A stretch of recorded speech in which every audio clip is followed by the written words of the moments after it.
Hello,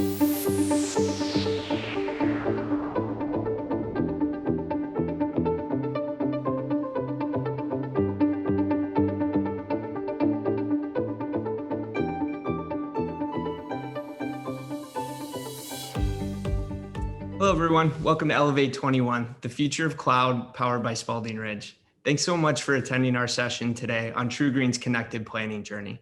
My name is Kyle Risch. I'm an associate partner here at Spalding Ridge, and I'm joined today by Clif Lee, who's the director of corporate solutions at TruGreen. Welcome, Clif. Thanks for joining today. Thank you for having me. Great. So I think, like I mentioned in the beginning in the intro, I think really the theme of this is, understanding TruGreen's connected planning journey through Anaplan. But before we get to that, can you maybe give our audience an overview of, who is TruGreen, and then more specifically, kind of your role at TruGreen? Well, TruGreen is the nation's leading lawn care company, and our mission is to improve the health and beauty of outdoor spaces everywhere so that people can live life outside. Our primary services are lawn care, tree and shrub care, and mosquito control. We have about 2.5 million customers, residential and commercial. We have a team. Our organization flexes in size with 2 very highly seasonal cycles for sales and service. But we average about 15,000 employees.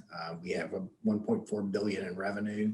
TruGreen has been around 47 years, almost, or probably 50 by now, I think. And then we have 260 branch locations in the United States and Canada, and we have less than 50, but approaching 50 franchise locations. And that's TruGreen. Great. And then maybe if you could, just for our audience, just explain a little bit more about your role at TruGreen. So my role at TruGreen used to be part of ServiceMaster and brand family of brands. We have been in the lawn care and consumer services businesses for a very long time. So I came to ServiceMaster many years ago, and we were spun off in 2014. My role is the business partner for the corporate function. My team is the corporate solutions group. We have everything that's back office, things that don't directly touch the customer. And that is the biggest things that we're doing right now from a transformation perspective. We're in the finance function. Great. And so, one of the hot topics here is how companies were affected by COVID. And, I think it's, across the board, it's a considerable impact for a lot of our customers out there. So specific to TruGreen, what were some of the things that you guys did to help weather the storm last year? And then, what were some of the areas that you made some investments in to make sure that you were staying competitive?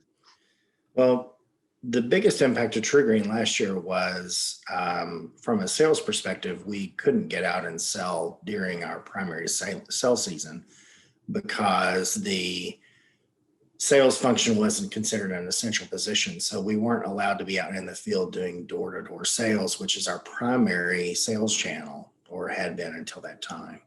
So we pivoted our approach last year to different e-commerce channels and other ways to do that rather than being in the field.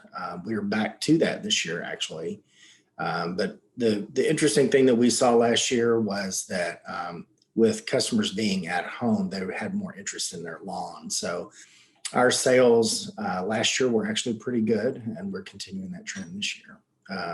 From a technology perspective, I think the biggest things that we focused on were in the transition of moving to virtual workplace and things of that nature. We are still continuing our move to cloud and cloud infrastructure and SaaS applications like Anaplan. Perfect. So kind of on that topic of the Anaplan, when you were going through the selection process and ultimately choosing Anaplan, what was kind of your expectation, when you were choosing Anaplan, and maybe talk through some of the benefits that you saw since you've chosen Anaplan as your connected planning tool. Well, we wanted, when we were moving to Anaplan, we had largely a financial planning and budgeting perspective. And we were looking for a tool. What we were coming from, we had a lot of stability issues. TruGreen, with as many locations as we have and as many users as we have in our distributed function, the model size that we have is pretty large, and the number of users that we had created performance problems in the model. And so we also had some instability in that as well. That was one of the reasons we were looking to move to something new. And with the connected planning approach that Anaplan has, we were looking to have a product or platform that we could take that FP&A oriented initiative and then turn that into other more operational initiatives as well.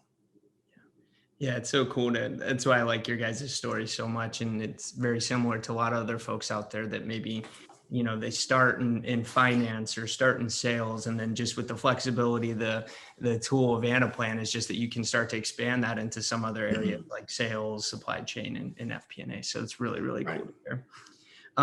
So we've been partners now with TruGreen from a Spalding Ridge perspective. I think we go back to 2019, I think. And so, can you maybe, for some of the listeners here, when we started working with you guys back in 2019, I think you were pretty set, from an FP&A perspective. But when we came in, what were some of the things that you were trying to achieve and expand, the use of Anaplan?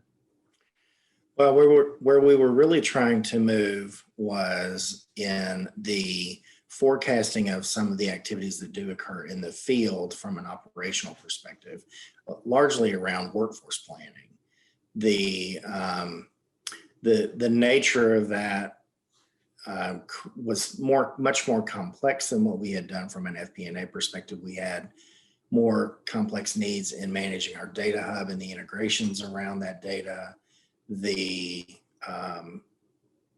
complexity in the model functions themselves, and the challenges that we saw in that workforce planning model, and connecting it to some of the other initiatives that we had in flight were the reasons that we started working with you guys at Spalding Ridge. Yep, perfect.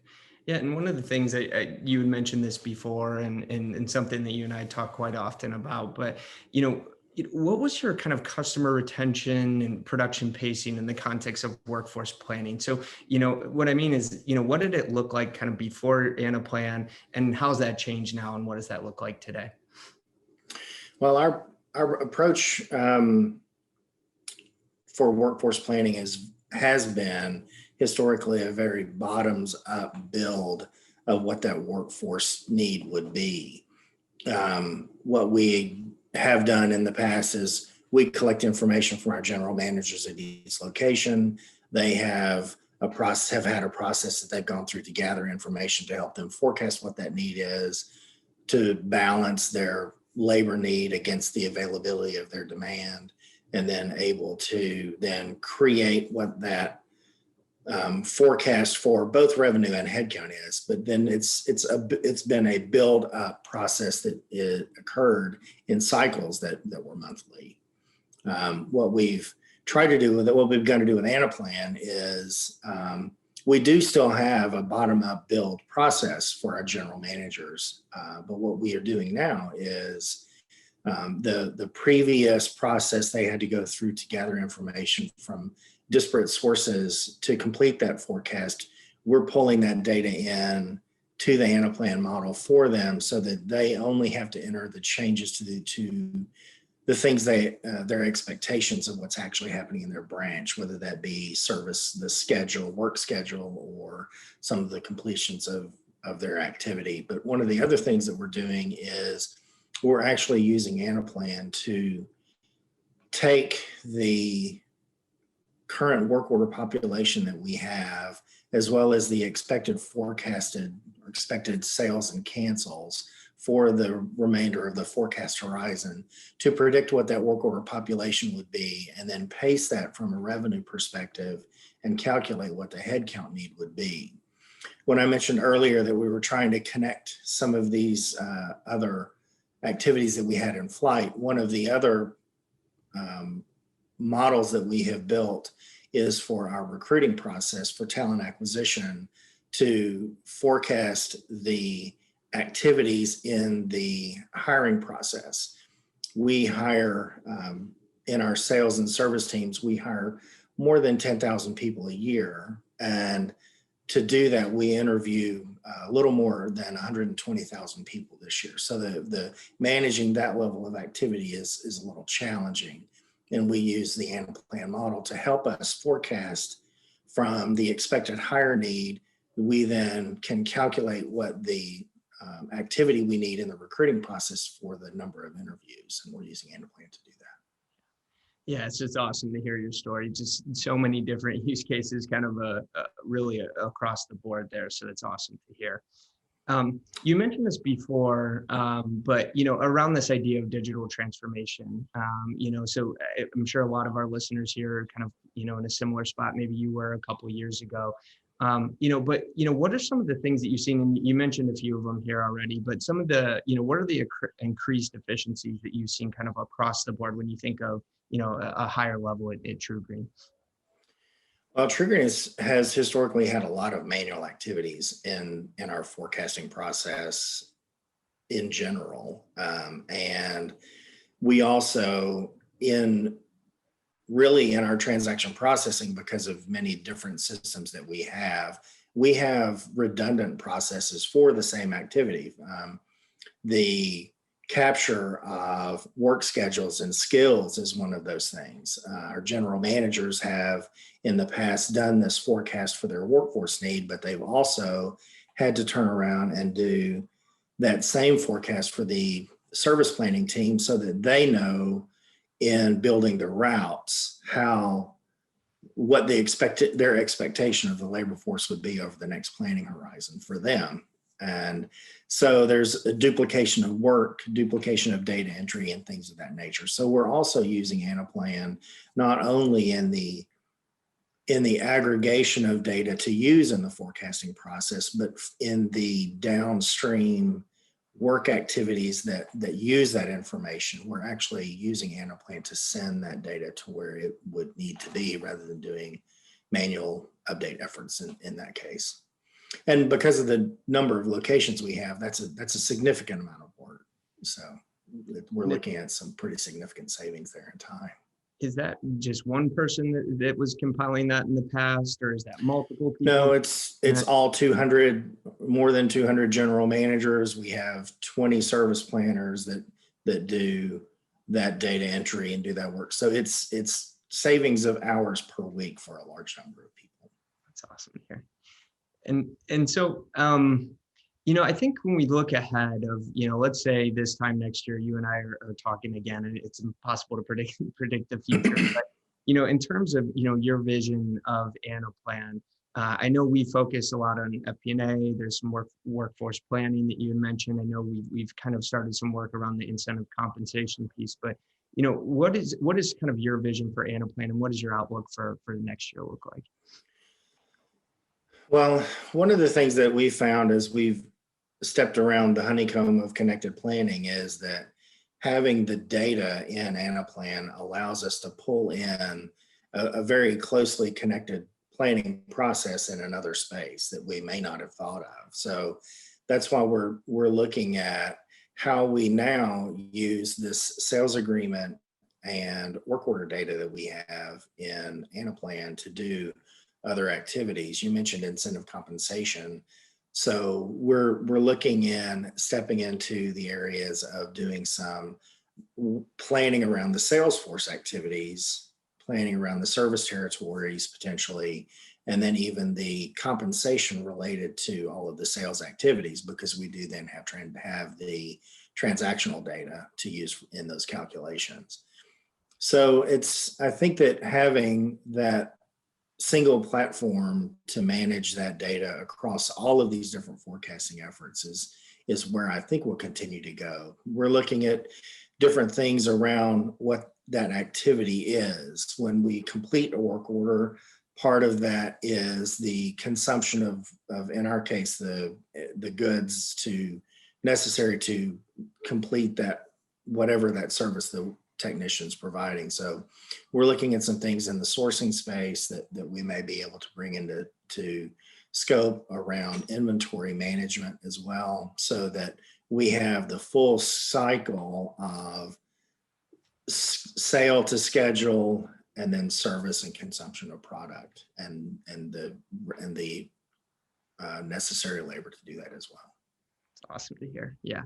And I think we have time for probably one more question here. And I think, probably some interest to a lot of the folks on the call here, but you're pretty mature in terms of your connected planning journey. And, maybe for some of the folks that are listening here, are very, very early, right? Either they're, considering kind of this digital transformation, or maybe they're in the middle of it. So, from your perspective and your experience, what are some of the best practices that you can share, to some of our folks that are listening here today? Well, we've begun to do more around the documentation of what's in these models and standardization of the build. The things we're also looking forward to this year, I'm looking forward to us trying to build a center of excellence. We've had in our journey, we've had some turnover in the team that has done some of the implementations here. So today we're leading a lot of these implementations out of the IT organization, interestingly enough, and we're using the business subject matter experts to build the requirements and help us do everything. But what I would like to do is to get some model building experience in those areas as well, so that we can then have more robust ownership in these areas. And then I think that will actually increase the speed at which we see more initiatives in the Anaplan space. Absolutely. It's that idea of a business owned tool, taking it to the next level. So, well, great. Well, Clif, thank you so much for your time today. This was really, really good to kind of cover all this with you. And for the folks that are joining us today, thank you so much for your time. Thank you for attending the session.